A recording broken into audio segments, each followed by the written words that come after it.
सोचिए, आधुनिक भारत के दो सबसे बड़े नाम, एक को हम राष्ट्रपिता कहते हैं, दूसरे को संविधान का निर्माता। लेकिन जब भारत की सबसे गहरी सामाजिक खाई यानी जाति व्यवस्था की बात आई, तो महात्मा गांधी और डॉक्टर बी.आर. अम्बेडकर इनके रास्ते पूरी तरह से अलग हो गए।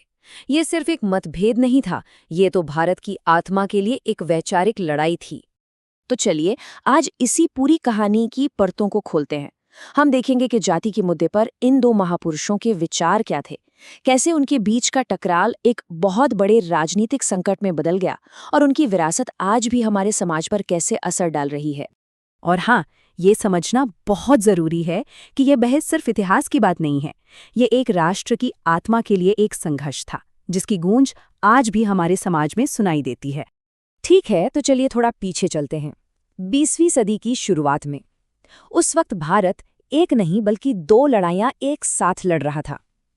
एक लड़ाई थी ब्रिटिश हुकूमत से आज़ादी के लिए और दूसरी लड़ाई थी समाज के अंदर सदियों पुरानी जाति व्यवस्था की गहरी खाई के खिलाफ। इस लड़ाई के केंद्र में थे दो महानायक। एक तरफ महात्मा गांधी, स्वतंत्रता आंदोलन का सबसे बड़ा चेहरा, और दूसरी तरफ डॉक्टर बी.आर. अम्बेडकर, एक जबरदस्त बुद्धिजीवी और उन करोड़ों लोगों की आवाज जिन्हें अछूत कहा जाता था। गांधी का मानना था कि हिंदू धर्म में अंदर से सुधार लाया जा सकता है, जबकि अम्बेडकर का तर्क था कि जिन्हें अछूत माना जाता है वे असल में हिंदू समाज का हिस्सा हैं ही नहीं, बल्कि उससे बाहर एक बिल्कुल अलग और सताया हुआ समूह हैं। यहीं से उनका टकराव सिर्फ राजनीतिक नहीं रह जाता, बल्कि एक गहरी दार्शनिक लड़ाई बन जाता है। और इस लड़ाई के केंद्र में थी वर्ण व्यवस्था की अवधारणा। तो ये वर्ण व्यवस्था क्या है? ये हिंदू धर्म की एक आदर्श सामाजिक व्यवस्था है, जिसमें समाज को 4 हिस्सों में बांटा गया है। गांधी का मानना था कि अस्पृश्यता या छुआछूत इसी व्यवस्था का एक बिगड़ा हुआ रूप है, जिसे ठीक किया जा सकता है। वो चाहते थे कि अछूतों को इसी व्यवस्था में चौथे वर्ण यानी शूद्र का हिस्सा मान लिया जाए, ताकि समाज एक बना रहे। लेकिन अम्बेडकर के लिए ये बात बिल्कुल नामंजूर थी। उनका साफ कहना था कि वर्ण और जाति को अलग करके देखा ही नहीं जा सकता। ये पूरी व्यवस्था ही शोषण और ऊंच नीच पर टिकी है। जहां गांधी सवर्ण हिंदुओं के हृदय परिवर्तन से समाधान की उम्मीद कर रहे थे, वहीं अम्बेडकर का समाधान एकदम रैडिकल था, जाति का पूरी तरह से विनाश, और इसके लिए उन्होंने अंतरजातीय विवाह जैसे उपाय सुझाए। गांधी का जो नजरिया था वो बहुत आध्यात्मिक था। 1921 का उनका ये बयान उनके इरादे को साफ दिखाता है। वो अस्पृश्यता को हिंदू धर्म पर लगा एक पाप मानते थे और इसे अंदर से ही साफ करना चाहते थे, चाहे इसके लिए उन्हें खुद वो दर्द क्यों न सहना पड़े। अब ये जो विचारों की लड़ाई थी, ये बहुत जल्द एक बड़े राजनैतिक संकट में बदलने वाली थी। साल था 1932 और मंच एक ऐतिहासिक टकराव के लिए तैयार हो चुका था। हुआ ये कि अगस्त 1932 में ब्रिटिश सरकार ने दलित वर्गों को अलग से अपना प्रतिनिधि चुनने का अधिकार दे दिया, जिसे सेपरेट इलेक्टोरेट कहते हैं। अम्बेडकर के लिए ये राजनीतिक ताकत हासिल करने की दिशा में एक बहुत बड़ी जीत थी। लेकिन गांधी ने इसे हिंदू समाज को हमेशा के लिए बांटने की एक साजिश के तौर पर देखा और इसके खिलाफ आमरण अनशन शुरू कर दिया। पूरे देश का दबाव अम्बेडकर पर आ गया और आखिरकार उन्हें पीछे हटना पड़ा। इस समझौते को आज हम पूना पैक्ट के नाम से जानते हैं। हाँ, इसमें अलग से वोटिंग का अधिकार तो छोड़ना पड़ा, लेकिन इसके बदले में अम्बेडकर ने दलित वर्गों के लिए आरक्षित सीटों की संख्या लगभग 2 गुनी करवा ली, 78 से सीधे 147। ये एक ऐसा समझौता था जो बहुत ही तनाव भरे माहौल में हुआ था। पूना पैक्ट के बाद दोनों नेताओं के रास्ते और भी साफ हो गए। गांधी ने सुधार का रास्ता चुना, जबकि अम्बेडकर क्रांति की राह पर और मजबूती से आगे बढ़ गए। गांधी जी ने अछूतों को एक नया नाम दिया, हरिजन यानी ईश्वर के लोग, और हरिजन सेवक संघ बनाया। उनका पूरा जोर मंदिर में प्रवेश, कुओं के इस्तेमाल और साफ सफाई जैसे सामाजिक सुधारों पर था। लेकिन उनका जो तरीका था, जैसा कि आलोचक कहते हैं, वो थोड़ा पितृसत्तात्मक था।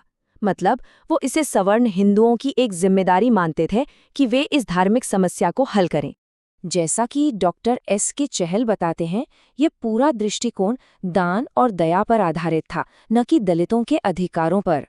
ये सुधार सवर्ण हिंदुओं की तरफ से होना था, न कि दलितों के खुद के राजनीतिक सशक्तिकरण से। और अंबेडकर के लिए ये पितृसत्तात्मक नजरिया और दान पर आधारित सुधार का विचार बिल्कुल नाकाफी था। उन्होंने ये समझ लिया था कि हिंदू धर्म के दायरे में रहते हुए सच्ची बराबरी और सम्मान मिलना नामुमकिन है। और यहीं पर उन्होंने जाति के विनाश का अपना अंतिम और सबसे बड़ा कदम उठाया।